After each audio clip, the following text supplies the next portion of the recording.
The world is not confused by accident. There is a deliberate, calculated deception at work, one that has shaped thinking, beliefs, and entire systems for generations. This deception does not announce itself with darkness or terror. It comes clothed in reason, culture, and tradition. It speaks calmly, confidently, and often sounds like truth. That is why it is so effective. The greatest lie ever told is not that there is no enemy, but that humanity is powerless to resist him. Deception operates by blinding the mind to spiritual reality. It persuades people to live by what they feel, see, and experience rather than by what has already been accomplished in the unseen realm. When truth is removed from its rightful place, circumstances become the final authority. Fear then becomes natural, doubt becomes reasonable, and defeat feels inevitable. Yet none of these are proofs of reality. They are symptoms of deception at work. The enemy does not need to create chains when he can convince people they were never free.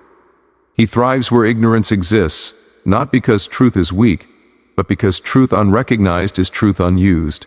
Multitudes live under burdens they were never meant to carry, fighting battles that were already won, praying for victories that were already secured. The most dangerous deception is not open rebellion, but subtle distortion, truth mixed with enough error to weaken its power. When people are unaware of who they are and what belongs to them, they surrender authority without ever being challenged. But deception cannot survive exposure. The moment light enters, lies lose their voice. This message is not about fear, nor is it about magnifying the enemy. It is about unveiling reality. When truth is seen clearly, bondage dissolves, faith rises, and dominion is restored. Freedom begins the moment deception is recognized and replaced with revelation. Deception never begins with visible defeat. It always starts quietly in the unseen realm of thought. Before actions are influenced, before circumstances change, a suggestion is planted. The mind becomes the first battlefield because beliefs determine direction. When a thought goes unexamined, it gains permission to stay. When it stays long enough, it begins to shape perception. Soon, what was only a suggestion feels like reality, and reality begins to bow to that belief. This is how deception takes root, not through force, but through agreement. The enemy has no authority of his own to dominate humanity. His influence exists only where truth is absent or ignored. He cannot override the will, but he can manipulate perception. By presenting lies as reasonable conclusions, he convinces people that their limitations are natural and their struggles unavoidable. Once the mind accepts these conclusions, life begins to move in harmony with them. Defeat then feels justified, even expected, though it was never ordained. Circumstances are often used to reinforce deceptive thinking. Pain, delay, and opposition speak loudly to the senses, demanding interpretation. If the mind has not been trained in truth, it will interpret circumstances as evidence against freedom, provision, or victory. The deception is not in the circumstance itself, but in the meaning assigned to it. When experience becomes the interpreter of truth, faith is silenced, and fear takes the throne. Thoughts repeated become convictions. What begins as a passing idea can mature into a governing belief if left unchallenged. This is why deception is so persistent. It hides behind familiarity. A person may not remember when the thought first entered, only that it has always been there. Over time, these beliefs shape identity. One does not merely think they are weak, they become convinced weakness is part of who they are. At that point, deception has moved from the mind into the heart. Truth, however, does not operate the same way. Truth does not force itself. It invites acceptance. It waits for recognition. When truth is consciously received, it interrupts the cycle of deception. The mind begins to see differently, not because circumstances change, but because perception does. What once looked permanent is exposed as temporary. What once felt overwhelming is revealed as unauthorized. The power of deception lies in unchallenged agreement, and the power of truth lies in deliberate alignment. A single moment of clarity can undo years of confusion. When truth is spoken, it confronts the lie at its root. The mind begins to disengage from false narratives and realign with reality as it truly is. Authority is restored not through struggle, but through understanding. Every stronghold exists only because it has been believed. Remove belief, and the structure collapses. The moment a lie is identified, it loses its power to govern.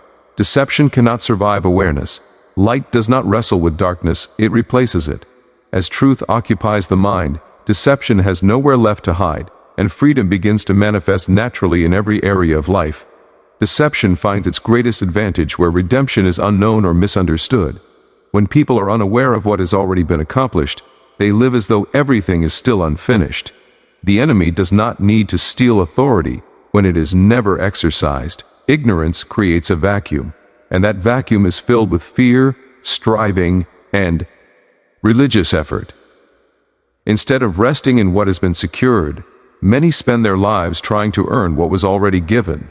The work of redemption was not partial or symbolic, it was decisive and complete. Yet deception thrives by presenting it as distant, conditional, or inaccessible. When redemption is viewed as something to be reached someday rather than a present reality, people accept weakness as normal and bondage as unavoidable. They pray for deliverance while already delivered, asking for power while standing in it, hoping for freedom while living free but unaware. Religion often reinforces this deception by emphasizing human effort over divine accomplishment. Rules, rituals, and moral striving can overshadow the finished work, shifting focus from what has been done to what must still be done. This does not produce victory, it produces exhaustion. When redemption is reduced to a future hope instead of a present possession, faith loses its confidence, and life becomes a continual struggle for approval rather than an expression of sonship. Ignorance of redemption also distorts identity. People see themselves as mere survivors rather than participants in a greater reality. They identify more with their past failures than with their present standing. The enemy uses this misidentification to keep individuals bound to old patterns, convincing them that change is unlikely and freedom is fragile. Yet redemption does not improve the old nature, it establishes an entirely new standing. When this is unknown, people try to fix what was never meant to be repaired. Deception persuades individuals to measure themselves by experience instead of truth. When struggles persist, they assume redemption must be weak or incomplete. They interpret delay as denial and opposition as defeat. In doing so, they unknowingly side with a lie that contradicts reality. Redemption does not fluctuate with feeling or circumstance, it remains constant. The failure is not in redemption itself, but in the lack of awareness of its scope and authority. Knowledge of redemption awakens responsibility.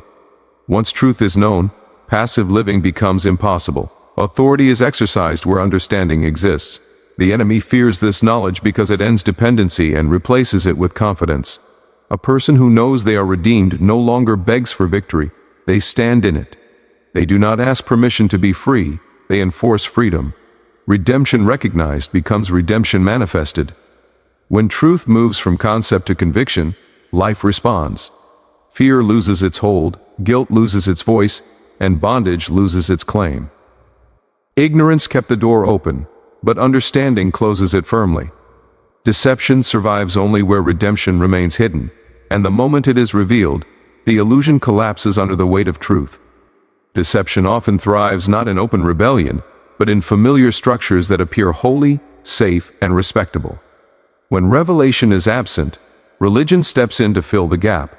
It offers form without power, language without life, and routine without transformation. Outward activity can continue for years, while inward reality remains untouched. This is one of the most subtle traps because it feels productive while producing very little change. Religion without revelation teaches people how to behave, but not how to believe. It trains conduct while neglecting consciousness. The focus shifts to performance rather than identity, to outward compliance rather than inward conviction. When this happens, people learn what is expected of them, but never discover what has been given to them. Obedience becomes strained, faith becomes mechanical, and relationship is replaced with duty. Deception uses this environment to normalize bondage. When struggles persist, they are explained away as humility, patience, or spiritual discipline. Weakness is praised as virtue, and victory is postponed to another time or another place. Instead of questioning why freedom is absent, people are taught to endure quietly. This creates a culture where defeat is spiritualized and dominion is misunderstood. Tradition becomes dangerous when it replaces revelation. What was once living truth can become rigid structure if it is no longer fed by understanding. Words are repeated without being believed. Scriptures are quoted without being experienced. Over time, familiarity dulls expectation, and people stop anticipating change. The enemy does not fear memorized language, he fears revealed truth. Revelation produces authority, while repetition without understanding produces comfort but no power. Religion without revelation often shifts responsibility away from truth and onto mystery. When answers are lacking, uncertainty is labeled as divine will. This protects systems from being challenged, but it also keeps people from growing. Deception hides behind unanswered questions, suggesting that clarity is dangerous and certainty is pride. Yet truth was never meant to confuse, it was meant to illuminate. In this environment, people can be deeply sincere and deeply deceived at the same time. Sincerity does not guarantee accuracy. Passion does not replace understanding. Without revelation, even devotion can be misdirected. The heart may be loyal, but the mind remains unrenewed. This leaves people vulnerable to cycles of guilt, striving, and disappointment, all while believing they are being faithful. Revelation disrupts this pattern because it changes perspective. It does not add more rules, it removes unnecessary burdens. It does not demand more effort, it reveals what has already been accomplished. When revelation enters, religion loses its grip. Fear-based obedience gives way to confident faith. Identity replaces insecurity, and relationship replaces routine. The enemy resists revelation because it produces rest. Rest is dangerous to deception because it removes pressure and striving. A person at rest is no longer controlled by fear of failure or hunger for approval. They move from obligation to understanding, from ritual to reality. This kind of freedom cannot be managed by systems built on control. Where revelation is absent, religion will always attempt to compensate. But no amount of structure can replace light. Forms may remain intact, but life diminishes. Deception is most comfortable in environments where questions are discouraged and understanding is optional. The moment revelation is welcomed, illusion is exposed, and what once felt spiritual but powerless is revealed for what it truly is. Fear is not merely an emotion, it is a method of control. It speaks with authority only because it is believed. Deception uses fear as its primary language because fear bypasses reason and targets survival instincts. When fear is present, clarity diminishes and imagination begins to work against truth. Instead of seeing reality as it is, the mind projects outcomes that have no foundation. Fear convinces people to prepare for defeat before it ever arrives. The enemy introduces fear subtly, often disguised as caution, wisdom, or realism. It presents itself as concern for safety or responsibility, but beneath the surface, it questions goodness, provision, and protection. Once fear is accepted, it demands constant attention. The mind begins to scan for threats, interpret neutral situations negatively, and expect loss. In this environment, peace feels irresponsible, and confidence feels dangerous. Fear thrives on uncertainty. It magnifies what is unknown and minimizes what is assured. Promises are pushed into the background while possibilities of failure dominate attention. The deception is not that danger exists, but that danger is inevitable. Fear insists that the worst outcome is the most likely one, and over time this expectation shapes behavior. Decisions become defensive rather than purposeful, reactive rather than directed. Fear also distorts identity. It convinces individuals that they are fragile, unprotected, and alone.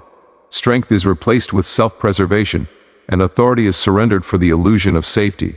When people view themselves as vulnerable, they naturally accept limitations. They lower expectations, avoid risk, and settle for survival instead of dominion. This is not humility, it is deception at work.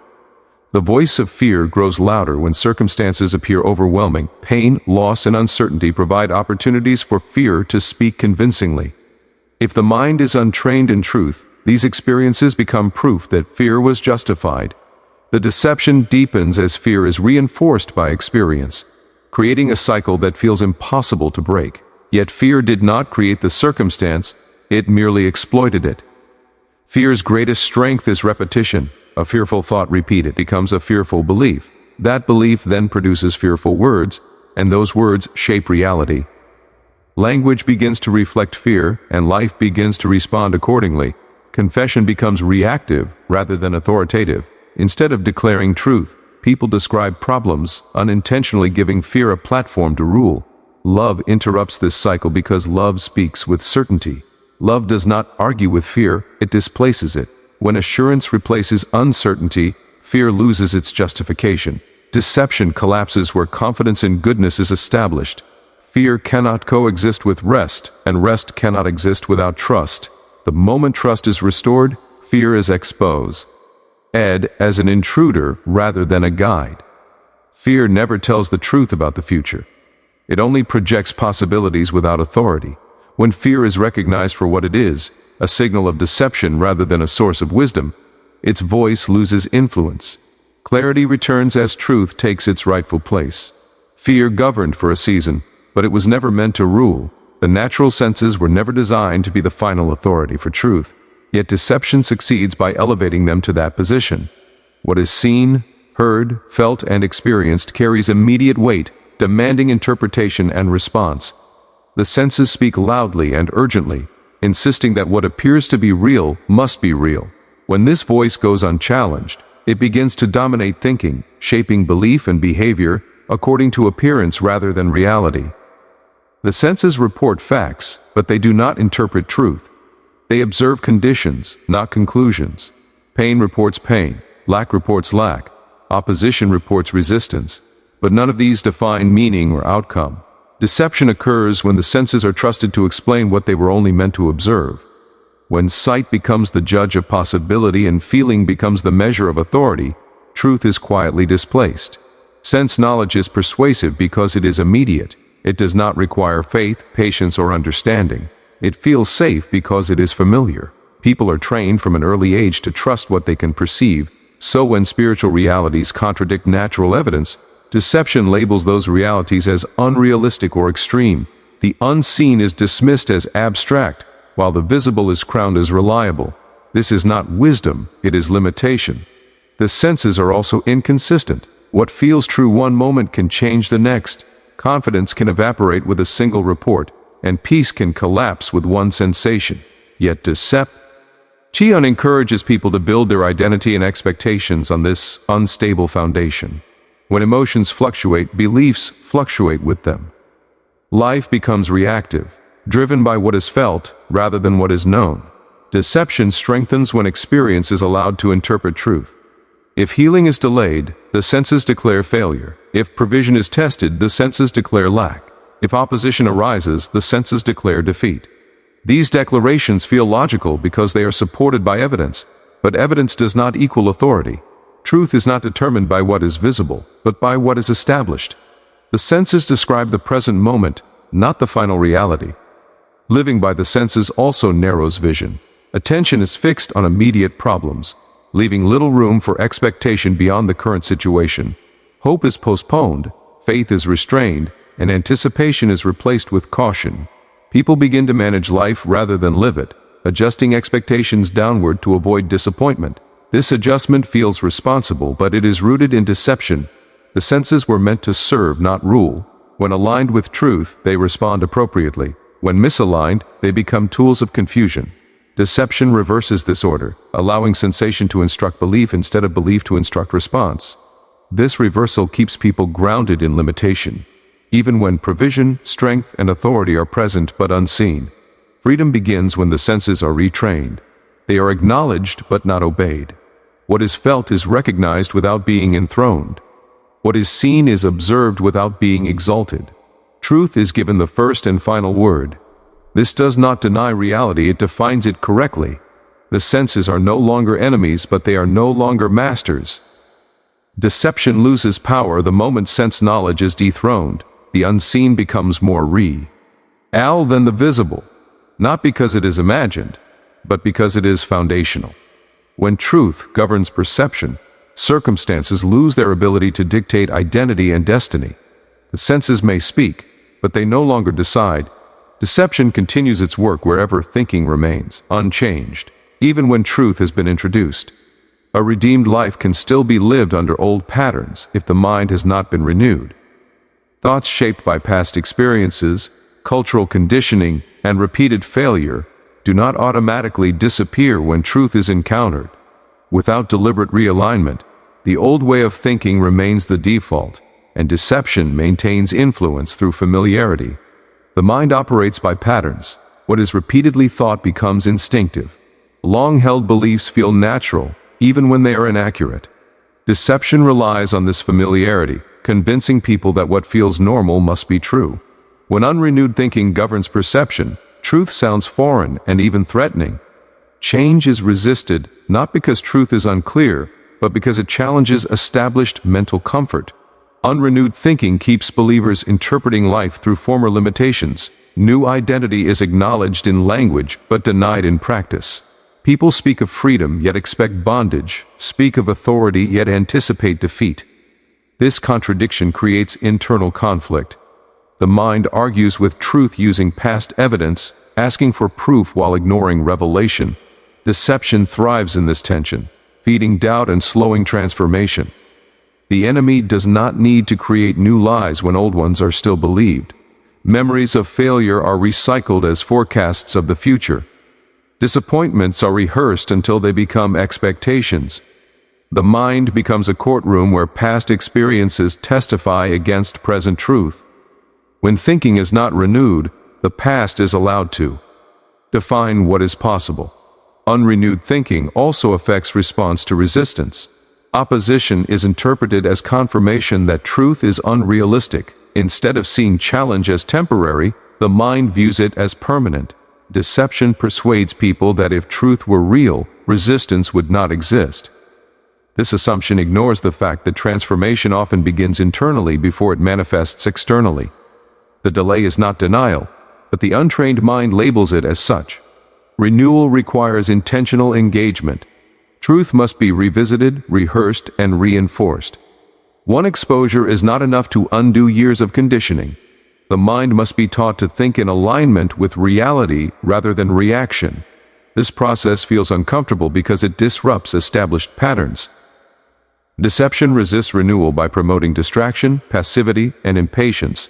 Language reveals the state of the mind.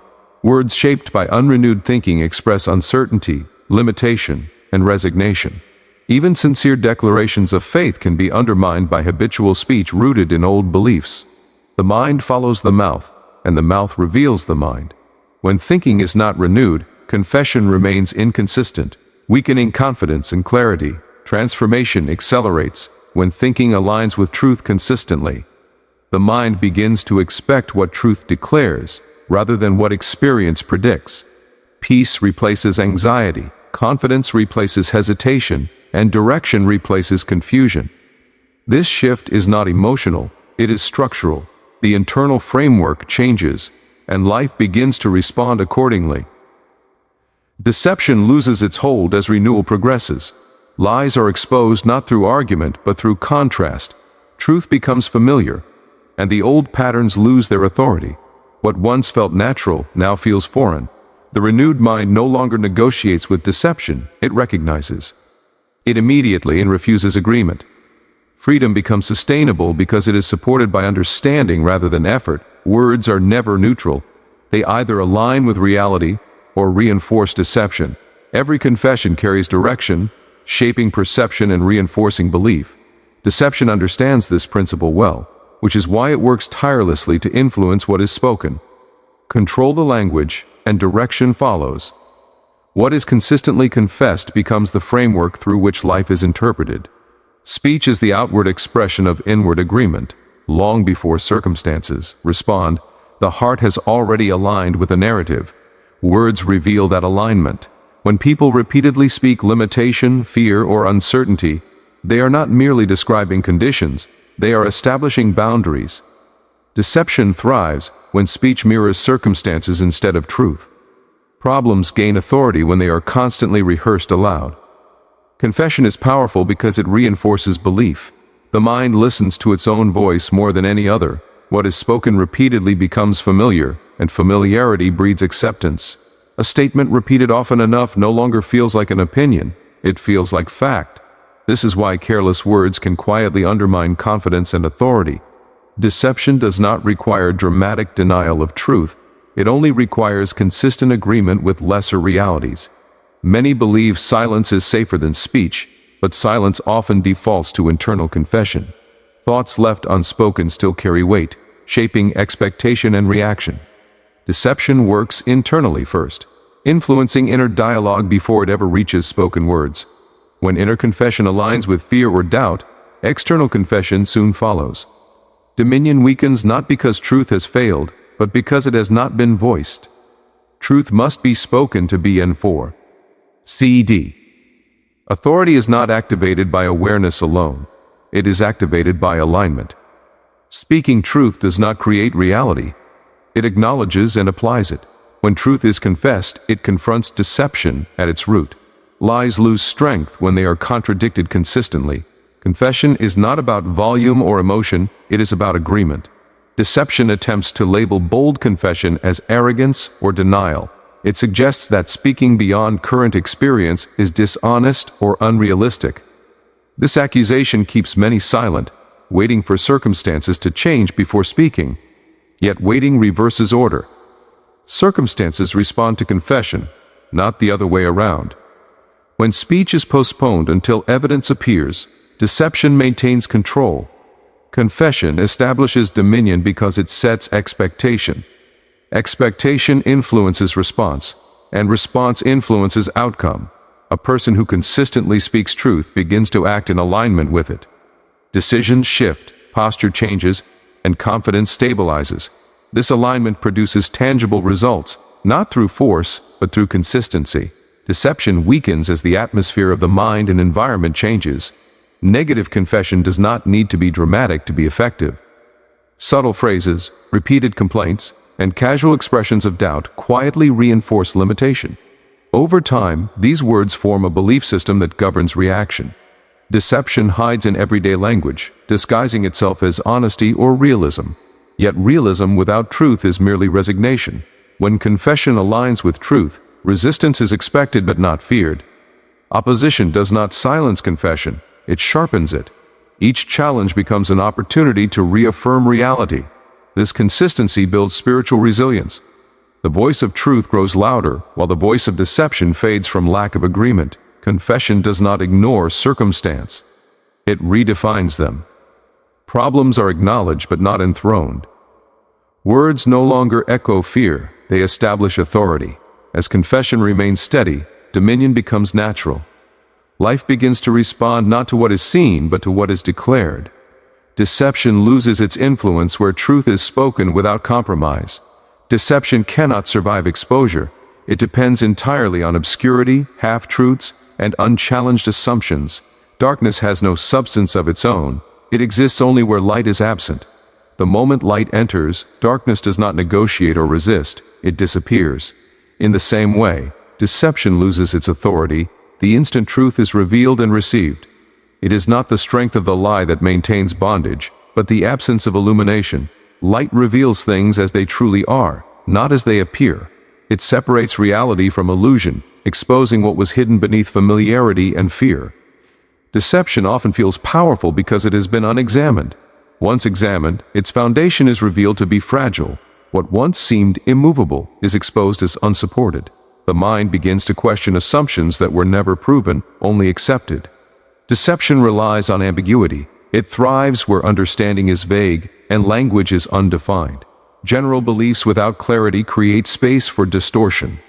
Light brings precision. It defines boundaries, establishes identity, and removes confusion. When truth is clearly understood, uncertainty loses its influence. Questions that once produced anxiety now lead to insight rather than doubt. The exposure of deception is often uncomfortable because it disrupts established narratives. Light challenges what has been familiar, not necessarily what has been wrong intentionally. Many lived sincerely under assumptions that were inherited rather than chosen. When light reveals these assumptions, it can feel destabilizing at first. Yet this discomfort is temporary. Stability is restored on a stronger foundation. Light does not condemn, it corrects. Deception often carries shame, convincing people that their struggles are personal failures. When truth is revealed, shame is replaced with understanding.